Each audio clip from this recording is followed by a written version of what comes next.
Bismillahirrahmanirrahim.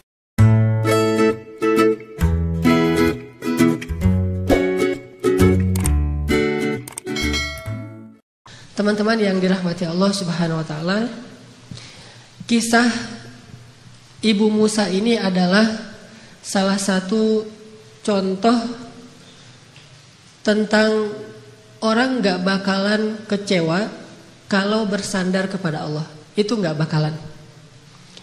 Bahkan kita bisa bilang mustahil. Mustahil seseorang itu kecewa gara-gara berpegang, bersandar, menyerahkan dirinya kepada Allah. Itu mustahil. Bukan seperti itu sunnatullah. Karena siapapun yang berserah diri kepada Allah, maka dia telah berpegang kepada tali yang paling kokoh. Wa man yuslim wajhahu ila Allah, wa man yuslim wajhahu ila Allah wa huwa muhsin faqad istamsaka bil urwatil wuthqa wa ila Allahi aqibatul umur. Siapa yang menyerahkan dirinya kepada Allah dan dia senantiasa berbuat baik, maka sesungguhnya dia telah berpegang kepada tali yang paling kokoh, dan kepada Allah segala urusan dikembalikan. Jadi nggak ada orang yang kecewa kalau dia berpegang kepada Allah. Masalah apapun, masalah rezeki, masalah jodoh, terutama yang kedua. Kalau kita bergantung kepada Allah dalam urusan jodoh, maka insya Allah kita nggak akan kecewa. Mak comblang yang paling baik itu adalah Allah. Kalau mak comblangnya ustadz, kadang-kadang ngecewain. Ustadz, ini CV saya. Oh ya, kriteria yang kamu cari seperti apa? Saya mah nggak susah-susah ustadz, standar-standar aja. Ya standar yang gimana? Yang tingginya 180, yang kulitnya bening, sampai kalau minum kelihatan airnya ngalir gitu. Transparan, Tat. Transparan. Kemudian yang hidungnya seperti pedang, yang matanya seperti bidadari. Tahu mata bidadari? Belum. Besar dan sayu, tapi nggak belok. Belok apa teh? Sudah pernah lihat? Ada di rumah saya. Oh iya. Nah ini kriterianya. Terus kata Ustadz, kalau yang kayak gitu Ustadz juga mau gitu ya. Akhirnya pas ketemu Ustadznya duluan yang ta'arufan. Ini kalau mak comblangnya manusia. Tapi kalau mak comblangnya Allah, jauh lebih meyakinkan dan gak bakalan kecewa. Dengan kriteria apapun, wa huwa ala kulli syai'in qadir. Dan kalau Allah menjanjikan yang baik akan ketemu dengan baik, pasti innahu la yukhliful mi'ad. Allah tidak pernah mengingkari janjinya. Masalah apapun kita harus mengandalkan Allah. Coba deh selalu ngandelin Allah.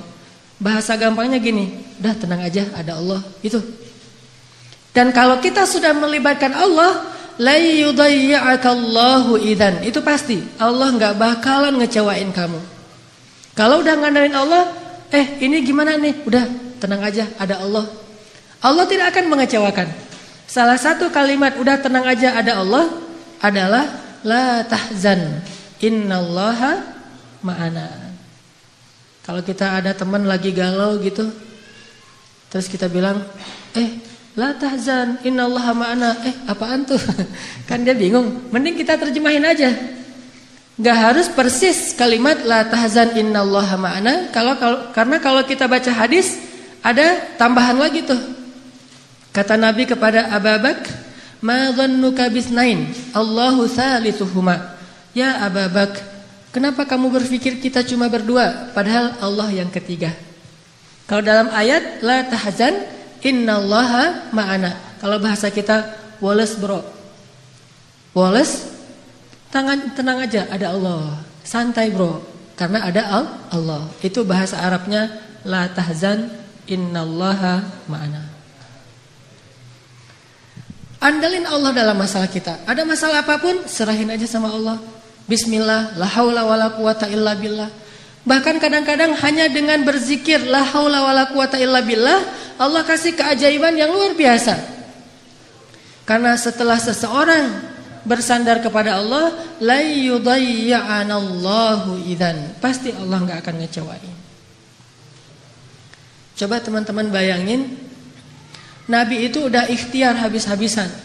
Ketika beliau mau hijrah ke Madinah, beliau tidak langsung menuju ke arah Madinah, tetapi malah menuju ke arah yang berlawanan dengan kota Madinah untuk menghindari pengejaran dari orang-orang kafir Quraisy.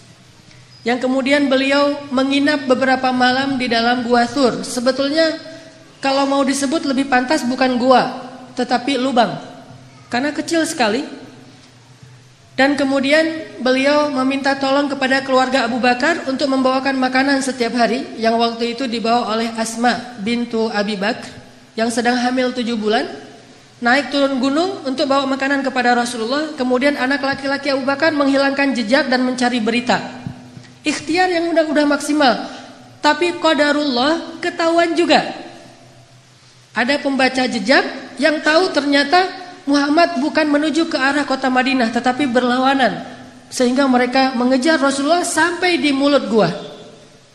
Di sini ada pelajaran, gimana pun hebatnya ikhtiar kita, selalu ada celah untuk bisa gagal. Walaupun tetap kita harus berikhtiar, tetapi tidak akan pernah sempurna dengan hanya ikhtiar logika kita. Akhirnya musuh berada tepat di mulut gua, yang kemudian kalau ada sebuah riwayat hadis, walaupun sebagian ulama mengatakan ini riwayat yang kurang kuat, bahwa ada laba-laba membuat sarang di mulut gua, sehingga orang-orang berpikir gak mungkin manusia masuk tanpa merusak sarang laba-laba.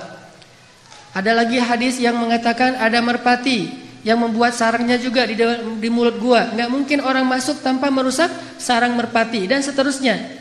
Tetapi di atas semua itu, Allah Subhanahu wa ta'ala lah yang menjadikan pandangan mereka tidak mengarah kepada Rasulullah sallallahu alaihi wasallam dan Abu Bakar. Ketika mereka berada tepat di mulut gua, kalau mereka mau ngelihat ke bawah sedikit saja melongo, itu sudah kelihatan Rasulullah dengan Abu Bakar. Tetapi Allah palingkan wajah mereka. Mereka melihat ke seluruh penjuru kecuali ke bawah kaki mereka. Sampai Abu Bakar udah khawatir sekali. Kalau bahasa kita mungkin udah galau berat nih. Kemudian Abu Bakar mengatakan, ya Rasulullah, kalau mereka ngelihat ke bawah nih pasti kita ketahuan. Abu Bakar tidak takut kepada mereka. Abu Bakar khawatir terhadap keselamatan kekasih beliau, yaitu Rasulullah. Bukan Abu Bakar yang penakut. Apalagi Rasulullah. Hanya khawatir terhadap Rasulullah. Jangan-jangan kan kalau ketahuan Rasulullah akan disakiti. Dan Abu Bakar gak rela banget Rasulullah ada yang menyakitinya. Sehingga Abu Bakar galau berat, khawatir sekali. Dan dengan tenang Nabi mengatakan, ma dhannuka bisnaini ya Abu Bakar. Kenapa kamu pikir kita hanya berdua? Allahu thalithuhuma, la tahzan, innallaha ma'ana. Dengan kalimat itu, akhirnya musuh tidak melihat ke arah mereka dan Allah berikan keselamatan bagi mereka. Ini kalau kita bersandar kepada Allah. Setelah selesai Rasulullah dan Abu Bakar menginap beberapa malam di Gua Thur, lalu melanjutkan perjalanan ke kota Madinah, ternyata pengejaran terhadap Rasulullah itu belum selesai. Belum berhenti. Muncullah seorang pembaca jejak baru namanya Suraqah bin Malik. Masih kafir dan dia mengejar hadiah 100 ekor onta dari Abu Jahal kalau dia dapat membawa pulang Muhammad hidup atau mati. 100 ekor onta. Teman-teman tahu harga 1 ekor onta? 1 ekor onta itu kalau onta yang dipakai berdagang, bukan onta yang dipakai nyembelih. Kalau yang dipakai nyembelih paling 40 juta, 50 juta. Kalau yang dipakai untuk perjalanan berdagang, 1 ekornya itu 300 juta. 1 ekor ontanya 300 juta. Jadi puluhan miliar. Sehingga orang Arab di Saudi, di Irak, di Emirat dengan menjual 2 ekor onta atau 3 ekor onta, mereka bisa beli Alphard. Jadi biasa bagi mereka. Jual 10 ekor onta, beli Ferrari. Kalau kita nabung sampai meninggal, akhirnya jadi warisan, ditabung lagi nggak dapat. Jual kambing, jual sapi, jual segala macam, karena onta itu harganya mahal, apalagi onta merah bisa sampai 700 juta. Kalau yang di Dubai itu sering diperlombakan, itu onta-onta yang berkualitas, itu satu ekornya bisa di atas 1 miliar. Kuda aja bisa sampai 3 miliar ya. Makanya Abu Jahal menawarkan, siapa yang bisa membawa pulang Muhammad hidup atau mati, saya kasih 100 ekor unta yang terbaik. Akhirnya Suraqah bin Malik semangat mencari Rasulullah SAW. Dia baca jejak di setiap penjuru padang pasir. Karena dia berpengalaman membaca jejak, dia lihat langit, dia lihat pasir yang terbang gara-gara ada orang yang berjalan cepat di padang pasir. Dia lihat merpati, dia lihat alam. Akhirnya dia menemukan Nabi SAW dengan Abu Bakar. Ketemu. Begitu sudah dekat, kemudian tiba-tiba dengan takdir Allah, Allah memperlihatkan kekuasaannya. Kuda yang ditunggangi oleh Suraqah terperosok dan jatuh. Kemudian Suraqah bangkit, naik lagi ke atas kudanya, dan kudanya tidak mau berjalan. Kuda itu seperti melawan sehingga Suraqah jatuh sampai 3 kali. Allah ala kulli syai'in qadir. Serahin sama Allah. Akhirnya Suraqah berjalan kaki, nggak menyerah. Kudanya nggak mau jalan, dia nggak pundung, dia nggak menyerah. Akhirnya dia jalan kaki. Dia kejar Rasulullah dengan berjalan kaki. Setelah mendekat kepada Rasulullah, tiba-tiba Rasulullah mengatakan, ya Suraqah, bagaimana pendapat kamu kalau kamu memakai pakaian khusus Raja Persia? Kata dia, pakaian Raja Persia? Ya, kata Rasulullah. Mau, kata Suraqah. Kata Rasulullah, kalau begitu halaulah orang-orang yang ingin mengejar kami. Kelak kamu akan memakai pakaian Persia, Raja Persia. Sehingga akhirnya Allah Subhanahu wa taala membolak-balikan hati manusia. Yang tadi marah kepada Rasulullah, benci kepada Rasulullah, ingin mengambil keuntungan dari menangkap Rasulullah, Allah balikkan hatinya tiba-tiba menjadi pendukung Rasulullah SAW. Walaupun belum beriman, tapi dia mendukung Rasulullah. Dia lupa dengan 100 ekor unta. Coba bayangkan secara logis, 100 ekor unta itu sudah jelas. Yang menawarkannya Abu Jahal, orang paling kaya di Mekah.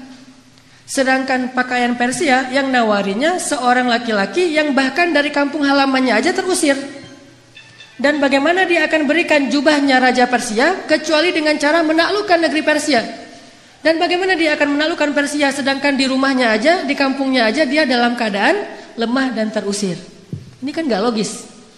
Kok bisa Suraqah percaya sama Muhammad yang dalam keadaan terusir, memberi janji yang aneh, tapi dia meninggalkan janji-janji Abu Jahal 100 ekor unta yang paling realistis. Ini kebesaran Allah Subhanahu wa taala. Dan ini juga sebagai bukti Rasulullah itu benar-benar al-amin, as-sadiqul masduq, orang yang selalu dipercaya bahkan oleh musuhnya. Suraqah lebih percaya kepada Nabi walaupun Nabi terusir dengan janji yang aneh itu daripada kepada Abu Jahal yang realistis. Sehingga akhirnya Allah menyelamatkan Rasulullah dan Abu Bakar sampai di Madinah. Selang beberapa tahun setelah Nabi SAW wafat, pada masa kekhalifahan Umar bin Khattab, akhirnya Islam berhasil membebaskan Persia dan menaklukkan kerajaan-kerajaan yang zalim di sana. Lalu salah satu ghanimah harta yang dibawa dalam peperangan itu adalah jubahnya Raja Persia, dibawa ke Madinah. Ketika jubah Raja Persia sampai di Madinah, diserahkan kepada Umar. Umar teringat dengan janji Nabi, sehingga Umar bertanya, "Aina Suraqah?" Di mana Suraqah bin Malik? Ternyata Suraqah sudah masuk Islam. Kemudian dia datang, "Saya ya Amirul Mukminin, saya Suraqah, udah tua dia." Kata Umar, "Ya Suraqah, masih ingat dengan janji Rasulullah kepadamu?" Suraqah bingung, janji yang mana? Dia udah lupa dengan janji Nabi. Kemudian kata Umar, "Sesungguhnya dulu Nabi pernah berjanji akan memakaikan kepadamu pakaian Raja Persia." "Oh ya, saya masih ingat waktu itu Nabi berjanji demikian." Maka wahai Suraqah, pujilah Allah, sesungguhnya Allah telah mengabulkan janji-janji itu, dan inilah pakaian Raja Persia. Pakailah. Pas dilihat oleh Suraqah, sutra semua, bagus sekali pakaiannya. Dia ganti bajunya, dia pakai baju Raja Persia, dia pakai mahkotanya, dia pakai sepatunya, dia pakai pedang yang bertahtakan banyak berlian-berlian di atasnya. Sehingga Suraqah tiba-tiba seolah-olah menjadi raja Persia. Dia muter-muter keliling kota Madinah. Oh, saya raja Persia, saya raja Persia. Sehingga semua orang tertawa terhadap Suraqah dan mereka bersyukur kepada Allah Subhanahu wa taala yang telah menepati janjinya melalui lisan Nabi sallallahu alaihi wasallam. Muhammad sallallahu alaihi wasallam. Libatkan Allah dalam urusan kita, enggak bakalan kecewa. Pakai Allah, andalkan Allah, berserahlah kepada Allah dalam urusan kita, sepele apapun. Bukankah Nabi mengatakan, mintalah kepada Allah walaupun cuma garam? Masak, aduh garam habis, Allah garam, gitu. Saya dulu ketika sempat dulu ikut jamaah tablik ketika saya masih SMA, ada satu hal yang saya belajar dari jamaah tablik waktu itu tentang nggak boleh minta sama manusia. Jadi kita kalau jemaah tabligh itu makan kan di talam gitu ya, makan bareng-bareng rame-rame gitu. Satu talam ada 5 orang.